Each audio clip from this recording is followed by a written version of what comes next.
오늘 하나님 말씀은 열왕기하 4장 1절부터 7절까지입니다. 예언자 수련생들이 아내 가운데서 남편을 잃은 어느 한 여인이 엘리사에게 부르짖으며 호소하였다. 예언자님의 종인 저희 남편이 죽었습니다. 예언자님께서도 아시다시피 그는 주님을 경외하는 사람이었습니다.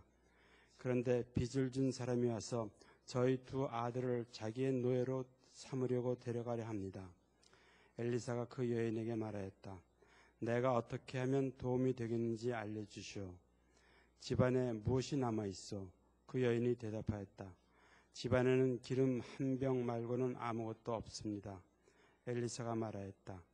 나가서 이웃 사람들에게 빈 그릇들을 빌려오시오. 되도록 많이 빌려와서 두 아들만 데리고 집으로 들어가 문을 닫고 그 그릇마다 모두 기름을 부어서 채워지는 대로 옆으로 옮겨 놓으시오. 그 여인은 엘리사 곁을 떠나 두 아들과 함께 집으로 들어가 문을 닫고 그 아들들이 가져온 그릇에 기름을 부었다. 그릇마다 가득 차자 그 여인은 아들들에게 물었다. 그릇이 더 없느냐? 아들들이 그릇이 이제 더 없다고 대답하였다. 그러자 기름은 더 이상 나오지 않았다. 여인은 하나님의 사람에게로 가서 이 사실을 알렸다. 하나님의 사람이 그에게 말하였다. 가서 그 기름을 팔아 빚을 갚고 그 나머지는 모자의 생활비로 쓰도록 하시오. 아멘. 주님, 오직 주님만이 우리의 힘이요 기쁨이요 피난처요 방패가 되어 주십니다. 말씀 속에서 우리를 만나주시고 살아계신 하나님 우리를 인도해 주시며 또 뒤에서 호위하여 주실 줄로 믿습니다. 주여, 들을 길을 허락해 주시고 우리의 마음의 밭이 좋은 땅이 되게 하셔서 말씀으로 받을 때 열매를 거둘 수 있는 주의 기쁨의 사람들 될 수 있도록 축복해 주시옵소서. 예수 그리스도의 이름으로 기도드리옵나이다. 아멘.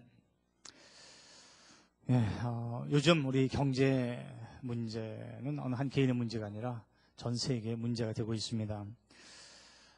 저개발 국가들은 말할 것도 없고요. 또 이 미국뿐만 아니라 유럽까지도 지금 모두 파산하게 되지 않을까 걱정입니다.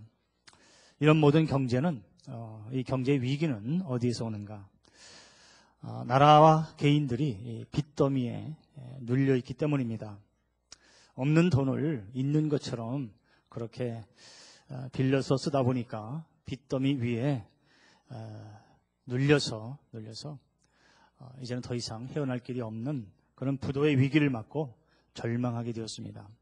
성경에서 그러면 하나님은 이런 빚에 대해서 어떻게 말씀하시는지 오늘 주의 말씀을 한번 듣고 더욱 건강한 우리 신앙생활을 할 수 있기를 바랍니다.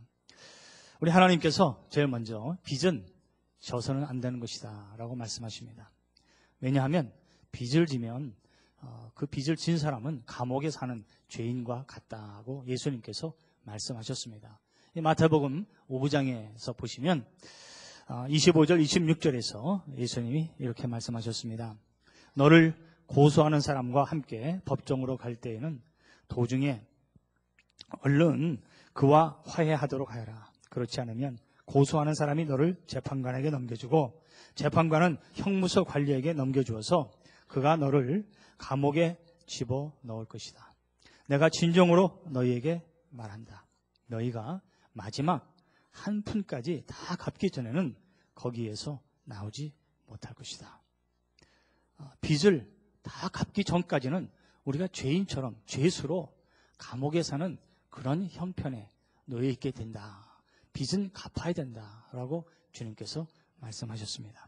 다시 말하면 이 빚을 진다고 하는 것은 남에게 피해를 준 그건 죄인과 범죄자와 같다는 것입니다. 남에게 피해를 주는 빚은 절대로 지지 말라는 주님의 말씀입니다. 어느 현대 신학자는 이렇게 말했습니다. 빚 속에는 사탄의 힘이 들어있다. 빚을 지면 따르게 되는 고통이 이렇습니다. 제일 먼저는 오늘 예수님이 말씀하신 것처럼 감옥에 있다는 것은 다시 말하면 그 돈을 빌려준 사람의 종이 된다는 겁니다. 빚진 사람은 빌려준 사람의 종이 됩니다. 아버지가 못 갚으면 자식들이 오늘 본문에서 읽은 것처럼 종으로 팔려가서 그 빚을 대신 갚아야 됩니다. 그래서 우리 잠언 22장 6절 7절에 보면 지혜자는 이렇게 우리에게 경고하고 있습니다. 마땅히 걸어야 할 그 길을 아이에게 가르쳐라. 그러면 늙어서도 그 길을 떠나지 않는다.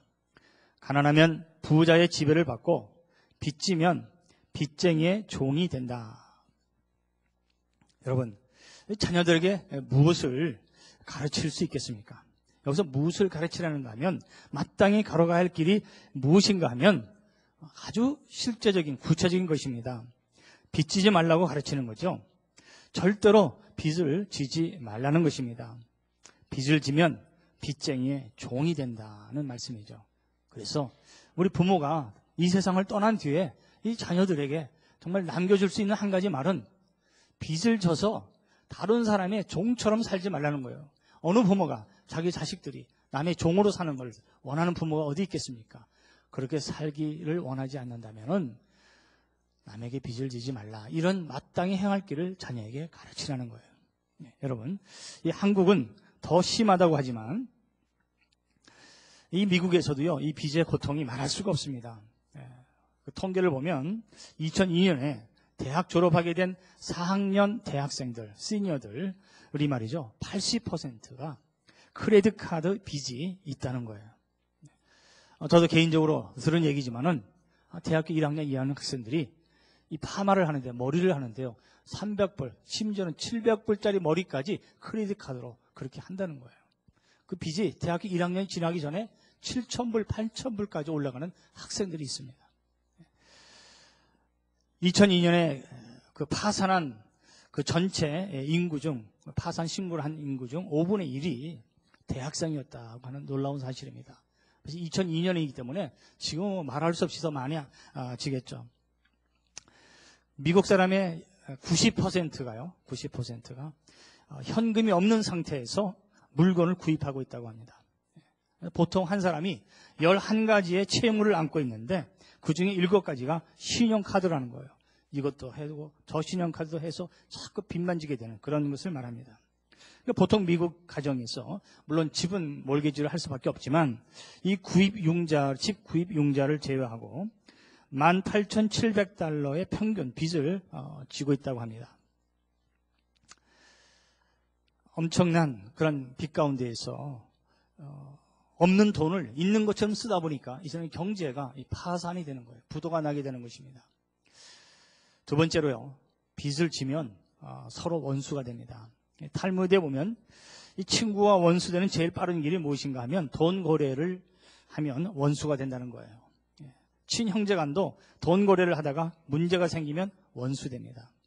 형제간의 혈륜도 끊어버리게 되는 거죠. 아무리 친한 우정이라도 또 믿음의 식구라도 빚을 지면 다 갈라놓게 됩니다. 바로 이것이 원수를 만든다는 뜻이 아니겠습니까? 이런 일본 속담이 있습니다. 돈을 빌리러 오는 사람의 얼굴은 천사와 같고 돈 안 갚는 사람의 얼굴은 마귀의 얼굴과 같다. 돈을 빌려주는 사람의 얼굴은 천사와 같고 안 갚는다고 돈 달라고 그렇게 톡촉하는 그런 사람의 얼굴은 또 마귀와 같다는 거예요. 그러니 돈을 빌린 사람이나 돈을 빌려준 사람이나 다 마귀로 변해버린다는 거죠. 세 번째로, 빚을 우리가 지게 되면 더욱 안타까운 것은 우리의 양심을 잃어버리게 됩니다. 하여튼 여러분도 혹시 경험하셨을지 모르겠어요. 외상으로는 말이죠, 소도 잡는다고 하지 않습니까? 너무 외상이 많아지는 거예요. 동네 가게에 가서 돈 안 내고요, 그거 갖고 이렇게 자꾸 물건을 사다 보면 나중에 갚기가 정말 부담스러운 겁니다. 그렇게 되면 어떡합니까? 그 가게 앞을 지나야 자기 집에 가는데 어떻게 가게 앞을 안 지나고 빙 돌아가지고 그렇게 집에 가는 경우 혹시 여러분 경험해 보셨어요? 영화에서나 나오는 같은 얘기지만 다 실제로는요, 조금씩은 경험해 보지 않았을까 생각이 됩니다. 자, 오늘 선지자 생도 아내의 처지가 참으로 딱하고 불쌍했습니다. 그런데도 불구하고 하나님은요, 형편이 어렵기 때문에 그냥 봐주는 게 아니라 그 돈은 꼭 갚아야 된다, 그렇게 말씀합니다. 왜냐하면 빌려준 사람이 그 돈을 못 받게 되면 그 사람도 하나님은 불쌍하게 보시고요. 억울하게 그렇게 보신다는 거예요. 돈은요, 부자의 돈이나 가난한 사람의 돈이나 똑같은 가치가 있는 것입니다. 오늘날 이 미국에서도 가끔 그런 이제 어떤 여론이 형성되는 것 같은데, 이 돈 많은 사람들이 다 잘못했기 때문에 이렇게 우리가 어렵게 됐다라고 자꾸 이 돈 많은 사람을 가지고 흔들잖아요. 사실 그럴 일이 아니죠. 그럴 일이 아닙니다. 왜 다른 사람을 블레임합니까? 당신들이 돈을 다 가지고 있기 때문에 우리가 돈이 없다. 그건 좀 너무나 억지인 것 같습니다. 부자들도 돈이 있는 사람들도 다 그들에게는요, 그 돈은 피와 땀으로 모은 것입니다. 오늘 남편이 빚을 갚지 않고 죽어버렸으니 그 자식이라도 데려다가 빚을 대신해서 갚아야 된다는 것입니다. 빌려준 사람이 절대로 악한 사람이 아니죠. 돈을 그만큼 빌려줬기 때문에 좋은 사람입니다. 누구라도 돈을 빌려줬으면 받으려고 하지 억울하게 떼일 사람이 어디 있겠습니까? 빚은 그래서 한 번 지게 되면 계속 눈덩이처럼 불어나게 되는 거예요. 빚을 갚기 위해 또 빚을 지고 그러다 보면 자기도 모르는 사이에 사람이 거짓말하나 돈이 거짓말하지. 사람이 나쁜 것이 아니라 돈이 원수라고 말할 수 있게 되는 양심이 굳어지는 그런 결과를 가져옵니다. 뿐만 아니라 우리가 서로 빚을 지면 서로 어떻게 됩니까? 죽이게 됩니다. 사람을 죽이는 게 빚입니다. 빚을 못 갚은 선지자의 젊은 이 수련생 죽었습니다. 도대체 젊은 사람이 왜 죽었을까요? 여러 가지 이유가 있겠지만 빚이 많아져서 자신의 힘으로는 갚지 못하고 채주는 자꾸 빚 갚으라고 독촉하고 아이들 장래가 걱정되고 하나님 믿는 사람이 이렇게 빚을 져서 고생하니 이러다가 안 되겠다. 혹시 그래서 죽었을지 모르겠어요. 스트레스로 병이 들어 죽었을지 아니면 자살해서 죽었을지 모르는 일이지만 오늘날 이런 빚 때문에 죽어가는 자살하는 아버지들이 많이 있다는 거예요. 죽음까지 몰아가는 것이 빚입니다. 자기가 죽지 않으면 빚 독촉하는 빚쟁이를 죽이는 경우도 있습니다. 이렇게 무서운 빚의 악한 영이 어디로 사람들을 끌고 가는가 하면 결국은 이렇게 죽음으로 몰고 간다는 것입니다. 그리고 또한 빚을 지면 어디 그뿐이겠습니까? 하나님 앞에 예배도 드리지 못하게 만들어 버립니다. 사람 앞에 떳떳하게 나서지도 못하게 합니다. 용기도 뺏어갑니다. 은행과 인간 사이의 신용도 끊겨집니다. 거래가 끊어집니다. 그렇게 되면 다른 사람 하나님 앞에 예물 드릴 때 하나님께 헌금도 드리지 못하게 되는 경우가 생깁니다. 마음은 언제나 예배를 드리고 있지만 그 빚 때문에 완전히 눌려서 어두운 삶을 살게 되는 거죠. 돈을 빌려준 사람이 같이 있으면 그 사람 때문에 신경 쓰이고 돈 빌려줬는데 아직 안 갚으면 그 사람 때문에 거슬려서 예배를 드리지 못합니다. 특별히 교회 안에서 그러기 때문에 돈 거래하지 마시기 바랍니다. 교회는 예배 드리는 곳입니다. 정 어려우면 우리가 도와주면 됩니다. 감당할 수 있을 만큼 주어야 합니다. 그렇지 않다면 아예 하지 않는 것이 좋습니다. 돈을 빌려줄 때도 이자를 받는다는 것은 안 되는 일이죠. 감당할 수 있을 만큼 도와주고 없으면 우리가 도와줄 수 없다는 겁니다. 돈 빌려주고 돈 빌리고 그런 불편한 마음으로 교회에 와서 예배를 드릴 수가 온전한 예배를 하나님 앞에 드릴 수 없기 때문입니다. 빚진 돈 갚지 않고 저 사람 저렇게 마음대로 쓰고 사나 참 눈치가 보이는 거죠. 빌린 돈도 안 갚고 그렇게 돈을 쓸 수 있냐는 것입니다. 빌려준 사람 남의 돈 갚지 않고 저렇게 쓸 수 있나. 갚지 못할 때 또 받지 못할 때 속이 쓰리다는 것입니다. 왜 주님께서 사랑의 빚 이외에는 지지 말라고 했겠습니까? 이렇게 무서운 것이 빚의 결과이기 때문입니다. 남편이 갑자기 죽게 된 죽은 생도의 아내는 그 남편이 남기고 간 빚 때문에 두 아들이 종으로 팔려갈 형편이 되었습니다. 아마도 어쩌면 그 빚 때문에 그 남편의 그 선지자의 수련생이 죽었다면 자기가 죽으면 어린 아들 둘과 아내가 남아있으니 불쌍하게 보아서 좀 봐주지 않을까 하는 생각도 있을지 모르겠으나 절대로 현실이 그렇지 않았다는 거죠. 빚이란 이렇게 무서운 것입니다.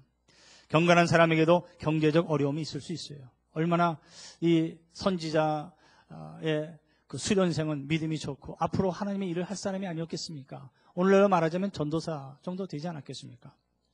이렇게 하나님을 잘 믿고 앞으로 하나님의 일을 할 사람의 가정에도 경제적 어려움은 누구에게나 찾아올 수 있다는 것입니다.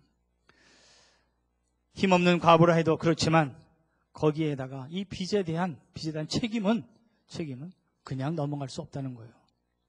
남편이 죽었어도 또 불쌍한 형편이었지만 아무 힘도 없는 여인이었지만 그렇다 해도 빚은 빚이라는 것입니다. 갚아야 합니다. 갚을 길이 없으니 데리고 있던 두 아들을 노예로 빼앗길 수밖에 없게 되었을 때 이 여인은 선지자 엘리사에게 찾아와서 하소연하게 됩니다.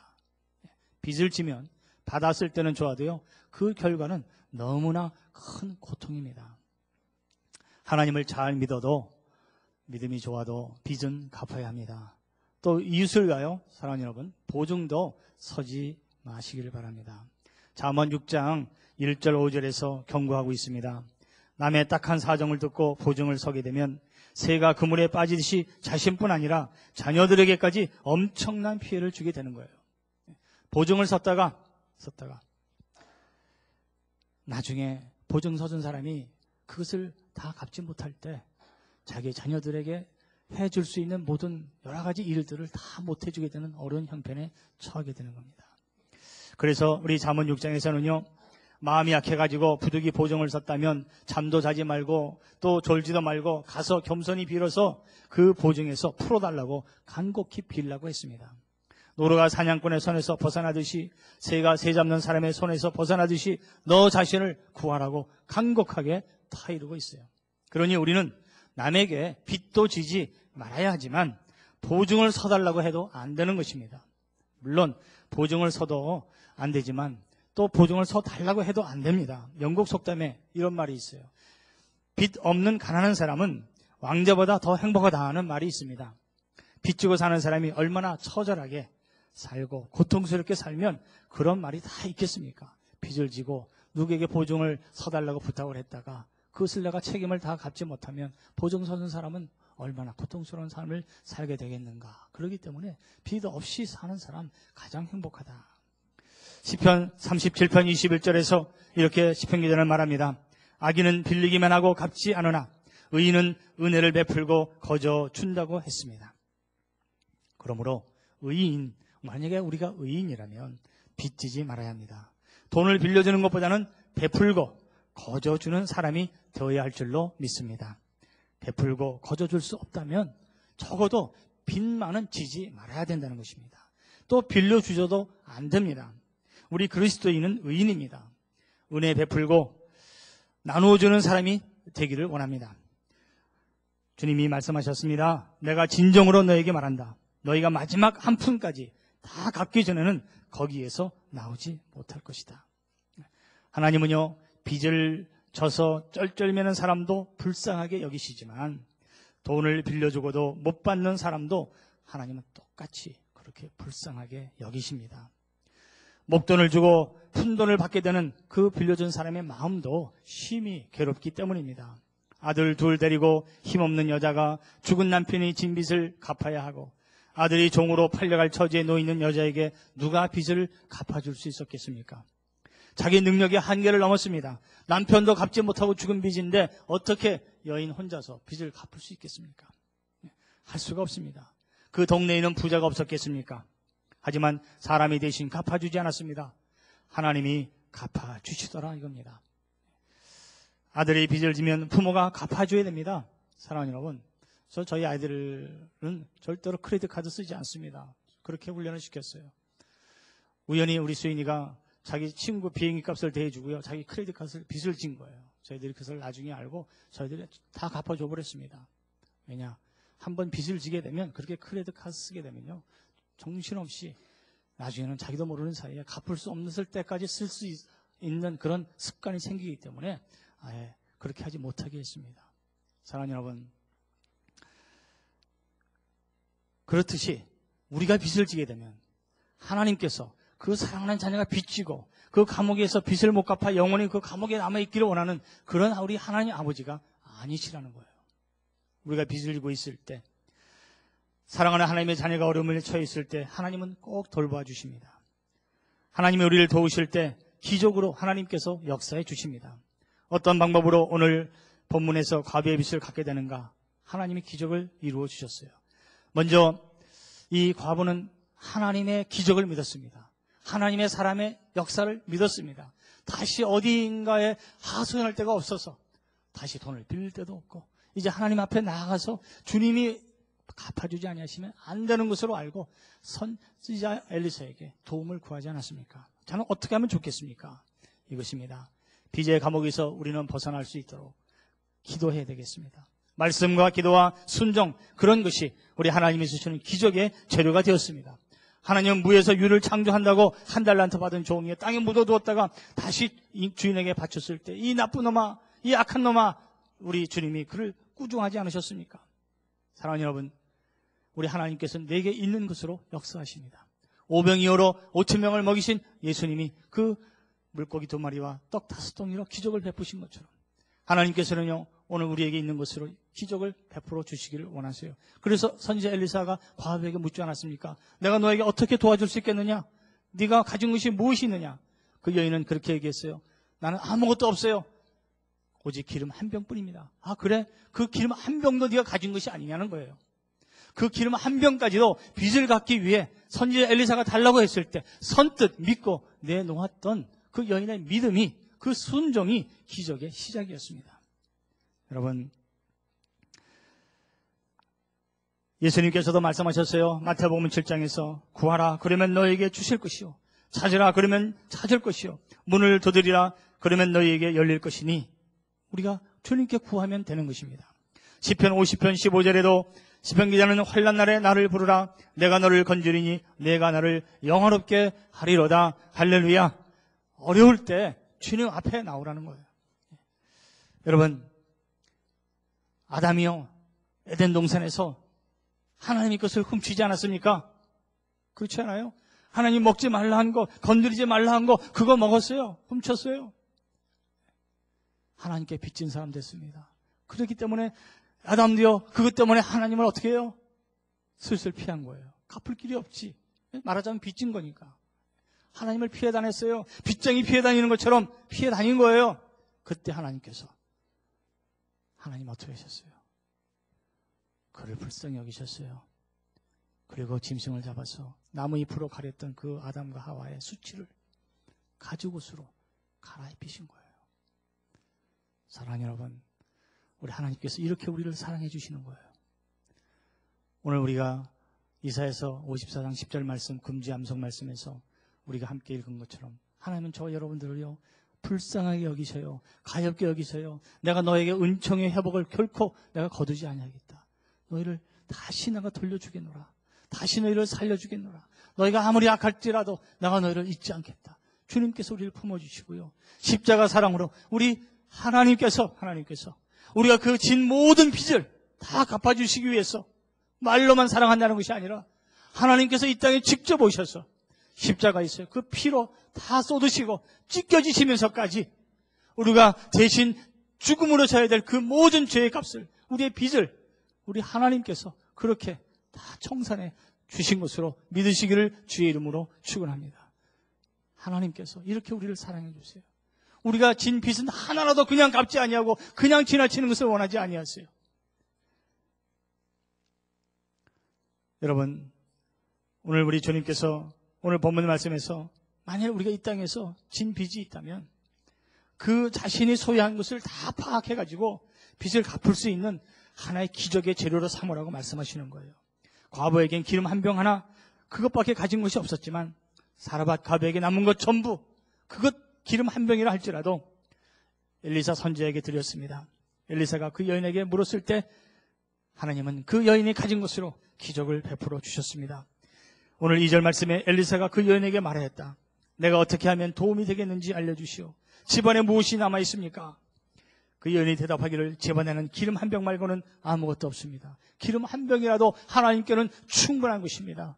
여러분, 여러분에게 가진 것이 무엇이 있습니까? 작은 믿음이라 할지라도, 참으로 겨자씨만한 믿음이라 할지라도 그 믿음을 통해서 하나님께서 여러분들에게 부어주실 놀라운 하늘의 은총을 넘치게 받으시는 여러분들 되시기를 주의 이름으로 축원합니다. 한 소년의 점심이라도 그렇게 놀라운 많은 사람들을 먹일 수 있었던 우리 하나님의 능력이시고 사랑이십니다. 내게 있는 모든 것을 다 내놓아서 먼저 빚부터 청산해야 되는 것입니다. 과부는 믿었습니다. 마지막 남은 그 기름 한 병도 포기했을 때 하나님의 기적은 시작되었습니다. 아무리 살기 어려워도 갚아야 할 것이 있다면 먼저 빚을 청산해야 합니다. 받을 돈이 있는 사람은 갚을 사람이 약속을 어겼을 때 엄청난 상처를 받게 됩니다.